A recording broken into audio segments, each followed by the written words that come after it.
రూపాయలు అని చెప్పిందని చెప్పలేదు చెప్పదు కోట. చూడండి ఇక్కడ అర్థమైందా? మరి నేను ఒక 3.5 సంపాదించుకుంటే నా టీం ఎంత తీసుకుంది సార్? 165 కోట్లు. ఒక్కసారి ఆలోచించండి. ఇందులో ఒక 100 మంది కోటీశ్వర్లు ఉన్నారు. ఇలా మణిరెడ్డి గారు లాగా, మన యాదన్న లాగా ఇలాంటి వాళ్ళు ఒక 100 మంది ఉన్నారండి టీంలో. ఒక్కొక్కరు 2 కోట్లు 3 కోట్లు, నాకంటే 1 కోటి రూపాయలు ఎక్కువ సంపాదించిన వ్యక్తి కూడా నా టీంలో ఉన్నాడు. గర్వంగా చెప్తున్నాను. మీ 3.5 తీసుకుంటే 4.5 తీసుకున్న వ్యక్తి కూడా నా టీంలో ఉన్నాడు.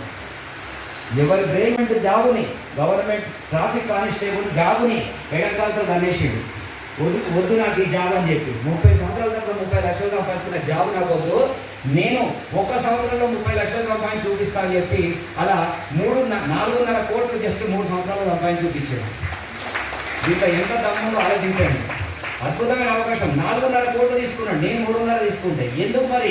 నా డౌన్లో ఉన్న వ్యక్తి నాకంటే తక్కువ రావాలి కదా, నా డౌన్లో ఉన్న వ్యక్తి నాకంటే ఎక్కువ వచ్చింది. మీరు ప్లాన్ వింటే అర్థమవుతుంది. ప్లాన్ పూర్తిగా విన్న తర్వాత ఒకరికంటే ఈ రోజు ఇక్కడ కూర్చున్న వాళ్ళు నాకంటే టాలెంట్ పర్సన్, నాకంటే విజ్ఞానవంతులు ఎంతో మంది ఉన్నారు ఇక్కడ. మీరు చదువుకున్నది కేవలం తెలుగు మీడియం డిగ్రీ 90s ప్రాంతంలో. మరి ఆ రోజు చదువుకున్న డిగ్రీ ఈ రోజు నేను ఎక్కడైనా జాబ్కి వెళ్తే 10,000 రూపాయలు ఇవ్వరు, 10,000 రూపాయలు నెలకి ఇవ్వరు. అంతకంటే ఆ జాబ్ కూడా ఇవ్వరు నాకు యాక్చువల్గా. నేను మొదటి నుంచి వ్యాపారంలోనే ఉన్నా, వ్యాపారం టెక్నిక్స్ తెచ్చుకున్నా అంతే. ఇక్కడ ఆ వ్యాపార పరంగానే ముందుకెళ్ళిన కాబట్టి ఎక్కడ జాబ్కు ప్రయత్నం చేయలేను. ఓకే, కానీ ఇక్కడ చూడండి, నాకున్న తెలివితేటతో జాబ్కి వెళ్తే 10,000 రావు. మరి బయటికి వెళ్ళి లక్షలు పెట్టుబడి పెట్టి వ్యాపారం చేస్తే ఒక వ్యాపారం 1 సంవత్సరం మంచి నడుస్తుంది, 2వ సంవత్సరం కుప్పకూలిపోతారు, కాంపిటీషన్ పెరిగిపోతారు. పక్కనే మనం ఒక బట్టల షాప్ పెడితే అది బాగా నడుస్తుంటే పక్కనే 3 షాపులు చేస్తాయి నెక్స్ట్ ఇయర్. మనం ఒక పాన్ షాప్ పెడితే పక్కనే 3 పాన్ షాపులు వచ్చేస్తాయి. ఒక కిరాణా షాప్ పెడితే పక్కనే 3 కిరాణా షాపులు వచ్చేస్తాయి. నిజామాబాద్ అనేది 1 సంవత్సరం ఉన్న లైఫ్ ఇంకో సంవత్సరం ఏ బిజినెస్లో లేదు. పెట్టుకోండి, ఒక పెద్ద షాపింగ్ మాల్ పడితే దాని లైన్లో ఇంకా 3-4 షాపింగ్ మాల్ పడతాయి. ఫస్ట్ పడ్డది 1 సంవత్సరం తర్వాత చేసే పరిస్థితికి వస్తుంది. అంటే బిజినెస్ ఎంత డేంజర్గా ఉన్నాయి. ఇలా 90% నష్టాల్లోనే ఉన్నారు. కిరాయి కూడా కట్టలేకపోతున్నారు, కరెంటు బిల్లు కట్టలేకపోతున్నారు, వర్కర్లకు సర్వీస్ పే చేయలేకపోతున్నారు, అప్పులమ్మలు అవుతున్నారు. ఒక్కొక్కరు తెలిసి తెలియక జీవాలు తీస్తున్నారు, బిజినెస్ పెట్టుబడి పెట్టి చేతులు రాసుకుంటున్నారు.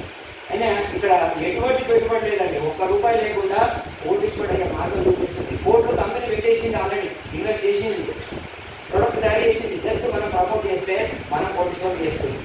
ఒక హీరోలు చేసే పని మనకు ఒక చెప్పింది. మన కంపెనీకి టీవీ అంటూ పేపర్ అంటే ఏమి తీసుకోదు. మనకు వాళ్ళు చేసే ప్రకారం మనం చేసుకుంటే ఈ కస్టమర్లకే మనకు హీరో లాగా వాళ్ళలాగా రెమ్యునేషన్ అనేది ఇస్తుంది. అది ఎలా ఇస్తుందంటే మనం చేసే పనిని బట్టి మనకు ఆ సిస్టమ్ ద్వారా రోజు డబ్బులు వస్తాయి. ఓకే సార్, నా లైఫ్ స్టోరీ అర్థమైందా? బాగుందా లేదా? నా లైఫ్ స్టోరీ, మీ లైఫ్ స్టోరీ ఇది. మీరు కూడా 3 ఏళ్ళు నాలాగా కష్టపడితే నెక్స్ట్ సేమ్ ఇదే పొజిషన్. 3 కోట్లు కాకుండా కనీసం 1 కోటి 3 సంవత్సరాల్లో వస్తే నష్టమా కావాలి సార్? ఏమన్నా అలాగే 3 కోట్లు రాకుండా కనీసం 1 కోటి రాదా? ప్రయత్నం చేయండి. ఫస్ట్ ప్రయత్నం చేస్తే ఎంతో కొంత వస్తుంది. 3 కోట్లు కాదు, నాకంటే ఎక్కువ ఫాస్ట్గా సంపాదించవచ్చు. ఇంకా 5 కోట్లు సంపాదించవచ్చు 3 సంవత్సరాల్లో. ఎందుకంటే నాకున్న పరిస్థితి వేరు. 1 సంవత్సరంలో పాటు నా నేను చేయబట్టి 3 సంవత్సరాలు అయింది. అందులో సంవత్సరంన్నర వేస్ట్ అయింది. సంవత్సరంన్నర చాలా కష్టాలు పడ్డా, అసలు సేల్స్ కాలే, చాలా ఇబ్బందులు పడ్డా. లాస్ట్ 1.5 ఇయర్ నుంచే ఇంత ఇన్కమ్ వచ్చింది. ఒక 1.5 ఇయర్లో ఇది ఇన్కమ్ వచ్చింది. ఫస్ట్ 1.5 ఇయర్లో ఒక 30-40 లక్షలు రాలేనా. నెక్స్ట్ 1.5 ఇయర్లోనే ఇంత ఇన్కమ్ వచ్చింది. 3 కోట్ల చిల్లర వచ్చిందంతా కూడా సంవత్సరంన్నరలోనే. ఈ 1.5 ఇయర్ నుంచి అద్భుతమైన బిజినెస్ నడుస్తుంది. జనంలో ఎలక్ట్రిక్ మీద నమ్మకం వచ్చింది. వాళ్ళే అడిగి మరీ కొంటున్నారు. ఎప్పుడో 3 ఏళ్ల కింద బుక్ చేసిన వ్యక్తులు ఈ రోజు ఫోన్ చేసి అన్న నేను వెహికల్ తీసుకుంటా, నేను అప్పుడెప్పుడో బుక్ చేసిన ADFS అని చెప్పి మళ్ళీ వచ్చి ఈ రోజు వెహికల్ కొనుక్కోబోతున్నాం.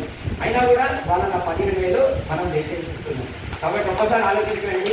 ప్రతి ఒక్కరు ఈరోజు తొందర పడితే లాభపడతారు, లేదంటే అలాగే ఉండిపోతారు.